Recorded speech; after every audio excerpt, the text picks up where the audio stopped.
अस्सलाम वालेकुम, नमस्कार, जय श्री अकाल। मेरा ये स्टेटमेंट जो है बीजेपी सांसद दिया कुमारी जी ने जो कल स्टेटमेंट दिया था ताजमहल के लेकर के वो प्रॉपर्टी जो है ताजमहल बनने से पहले वो प्रॉपर्टी उनके पैलेस था रॉयल जयपुर रॉयल फैमिली का, और वहाँ पर शाहजहां ने इस पर कब्ज़ा किया और जो है वो प्रॉपर्टी उनका हर्जाना भी नहीं दिया बोलकर। तो सबसे पहले मैं दिया कुमारी जी से कहूँगा कि आप पहले हिस्ट्री पढ़ लीजिए, क्योंकि शाहजहां आपके मौसा है। क्योंकि शाहजहां की जो वाइफ है, सेकंड वाइफ मनबती दीजी लालबाई, 1611 में उनकी जो है शादी हुई शाहजहां से, और शाहजहां के वालदा जो है वो भी राजपूत आप ही के घराने के जोधबाई। शाहजहां के दादी वो भी जो है अकबर आज़म की बीवी अरकाबाई, वो भी आप ही के घराने। तो हिसाब से मौसा होना मौसी है आपके। और जहाँ तक रहा सवाल, आपने कहा कि कब्ज़ा किए, तो मुग़लों को कब्ज़ा करने की कोई ज़रूरत नहीं थी, क्योंकि मुग़लों की सल्तनत जो है हिंदुस्तान पूरा उन्हीं का था। बांग्लादेश, पाकिस्तान, नेपाल, ये तकरीबन मुग़लों की टेरिटरी थी। और जहाँ तक कुछ पैलेसेस राजपूत के जो घराने थे, क्योंकि उनकी शादी मुग़ल, उनके दामाद बने थे मुग़ल बादशाह, तो उन्होंने एक गिफ्ट किए थे जो हर दामाद को जो है अपनी बेटी को लोग देते, जैसे आपने भी अपनी बेटी को दिए होंगे कुछ ना कुछ, तो कब्ज़ा नहीं होता। और जहाँ तक ताजमहल का सवाल है, ताजमहल की ज़मीन का, तो आपका ये बुनियाद जो है, आपका जो बयान है वो बेबुनियाद है। आपको मैं ओपन चैलेंज कर रहा हूँ, आपके पास कोई पोतीनामा में कोई दस्तावेज़ नहीं है। आप एक हवा में तीर मार दिए कि दस्तावेज़ है बोलकर। अब वाकई अगर राजपूत घराने का ब्लड है आप में, ज़रे से भी अगर बाकी है आपके पास कि आपकी बात पे जो राजपूत की ज़बान पक्की होती, तो आप वो दस्तावेज़ पेश कीजिए। मैं आपको ज़िंदगी भर आपके पास आपको मानने के लिए तैयार हूँ। ऐसा कोई दस्तावेज़ आपके पास है ना आपके ख़ानदान में है। जहाँ तक रहा सवाल, आपने कहा कि इतने साल जो है मुग़ल सल्तनत, 340 साल तक जो है मुग़ल सल्तनत जो है वहाँ पर हिंदुस्तान पे राज किए। अकबर आज़म, जहांगीर, शाहजहां, बहादुर शाह ज़फ़र के जो बीवी थे वो भी आपके घराने उनके पुत्र थे। जब आपको याद नहीं आया कि आपके जो है दस्तावेज़ आपके पास है ताजमहल की, जो प्रॉपर जयपुर बनने से पहले वहाँ पैलेस था आपका, फिर आप जो है 1857 में जो है बीजेपी गवर्नमेंट, मुग़ल सल्तनत जो है ख़त्म हो गई, इस बार ब्रिटिश गवर्नमेंट चालू हुई।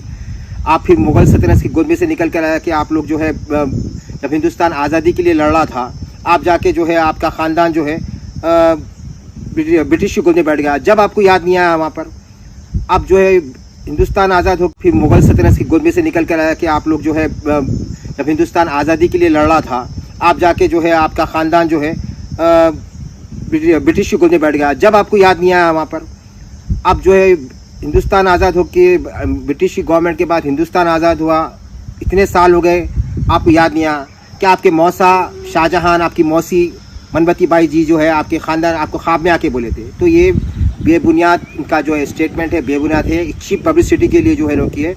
और मैं दिया कुमारी से करूँगा कि आपने इस बयान को देकर अपनी हंसी, आप मजाक, सारे हिंदुस्तान में राजपूत घराने को, एक शाही ख़ानदान को आप बदनाम किए। क्योंकि मेरा हिंदुस्तान मुग़लों में जो है 27 में से 14 रानियाँ जो है महाराज जो क्वींस थे वो राजपूत थे। तो मेरा ननियाल भी है, तो मेरे ननियाल के हिसाब से आप भी मेरी रिश्तेदारी छोड़ना, क्योंकि मैं आपके जो है दामाद जी का, आपके दामाद जो हमारे घराने में जो मुग़ल सल्तनत है उनके जो है पूरे परंपरा में ननियाल है।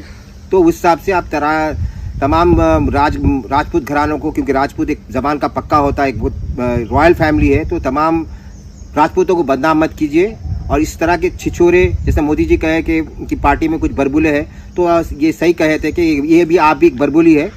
हिंदुस्तान के तमाम हिंदू और मुसलमान भाइयों से कहूँगा कि ऐसे चीप पब्लिसिटी गेन करने वालों के लिए बात को तवज्जो ना दें। ये एक हिंदू और मुसलमानों की कंट्रोवर्सी पैदा करना इनके दिमागों में है। और दूसरी चीज़, एक बीजेपी के सांसद, बीजेपी के प्रभारी जो है एक PIL दाखिल किए कोर्ट के अंदर के 22 दरवाजे खोलो उसके अंदर बोलकर, तो उनसे भी मैं कहूँगा, क्योंकि अकबर आज़म ने अमृतसर की ज़मीन गोल्डन टेम्पल को डोनेट किए थे, कल आप बोलेंगे वहाँ पे भी खोलो, गुरुद्वारा खुद के निकालो। उसके बाद चर्च, बॉम्बे की चर्च को बोलेंगे, इसके बाद फिर आप जो है गोवा की चर्च। तो आपको जो है संसद बना, आपको जो है प्रभारी बनाया, जाके आप जो है देश के बारे में बोले, विकास के बारे में बोले। ये छिचोरे पने के जो है हिंदू मुसलमानों की जो है बयान देकर जो है आप कंट्रोवर्सी करा रहे हैं। तो तमाम जो है फिर बार अपील करूँगा कि तमाम हिंदुस्तान मुसलमान हिंदू भाइयों से कि ऐसे छिचोरे बरबुलों की बातों पर आप ध्यान ना दीजिए।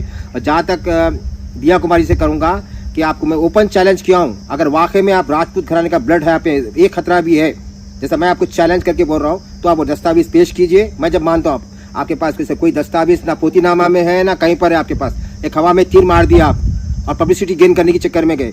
ऐसी चीप पब्लिसिटी के लिए मत कीजिए आप, और ऐसे चिचोरे करके तमाम राजपूत घराने को और मुगल खानदान को बदनाम कीजिए। मौसा और आपकी मौसी को भी बदनाम मत कीजिए। अस्सलाम वालेकुम, नमस्कार, जय सत श्री अकाल। गुर्दों के मरीजों और डायलिसिस पेशेंट्स के लिए खुशखबरी। Biwell herbal health care GMP approve और ISO certified, 100% herbal, no side effect. मुल्क व बैरून मुल्क हजारा मरीज शफायाब हो चुके हैं। बीवेल हर्बल हेल्थ केयर में जड़ी बूटियों से तैयार की जाने वाली दवाओं से तमाम अमराज जैसे हर तरह का कैंसर, TB, गुर्दे और पित्ते में फतरी, एड्स, ब्रेन ट्यूमर, दिल की नालियों का बंद हो जाना, लीवर के अमराज, थायराइड, बवासीर, डायबिटीज, जिनसी अमराज, जोड़ों का दर्द, फालिज के अलावा दीगर अमराज का मुकम्मिल और जनाना मरीजों के लिए अलहदा लेडी डॉक्टर की भी सहूलत है। दुनिया भर में मशहूर चारमीनार और मोबाइल्स की दुनिया में मशहूर Cell World at Charminar. Mobile हो लेना तो सीधे सेल वर्ल्ड चले आना। हर ब्रांड के मोबाइल्स का ब्रांडेड शोरूम सेल वर्ल्ड।